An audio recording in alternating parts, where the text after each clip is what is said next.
Bonjour, je suis Sarah Meyer. Je viens d'écrire un livre qui s'intitule Comment je suis devenue une pessimiste joyeuse.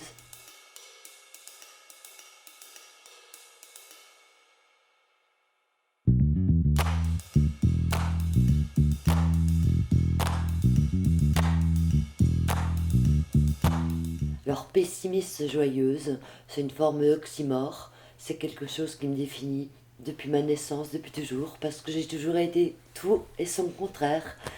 Et en fait, j'ai décidé d'écrire ce livre parce qu'avant, je n'étais que pessimiste. Je ne connaissais pas la joie.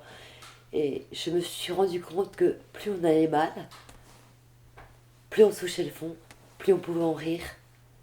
Et un jour, j'ai préféré rire que mourir. Parce que la question, elle était là, finalement. Se jeter par la fenêtre ou écrire un livre. J'ai toujours eu un stylo à la main, un carnet ou un ordinateur. Et là, ce livre m'a permis de devenir spectatrice de ma vie. C'est-à-dire que j'ai choisi en fait de me regarder vivre et de m'observer avec beaucoup d'autodérision, je pense. En tout cas, c'est ce qu'on me renvoie en permanence, de rire de soi-même, parce que rien n'est vraiment très sérieux. J'ai un trouble de la personnalité, est à limite. Alors, une pathologie, si on veut, qui en est une sans en être une. Parce qu'on peut tout mettre dedans, ou on peut rien mettre. Mais c'est un vrai trouble quand même, avec des grands moments de détresse dans la même journée, une grande variation des humeurs et des émotions. Et le rire a pris le dessus sur tous les autres sentiments, toutes les autres émotions. Je me suis rendu compte que j'étais née dans un ascenseur, on me l'a raconté. Quelque part, je suis entre deux chaises. Je suis toujours entre deux.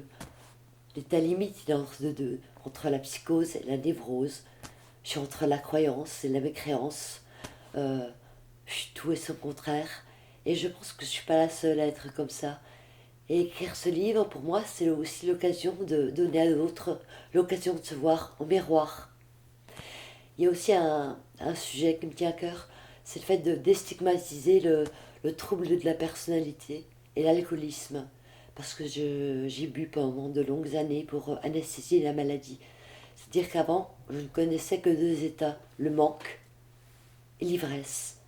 Et depuis que j'ai arrêté de boire, je vis mon trouble pleinement, avec tout ce qu'il y a de merveilleux, parce qu'il y a une sorte d'émerveillement face à la vie et la détresse en même temps.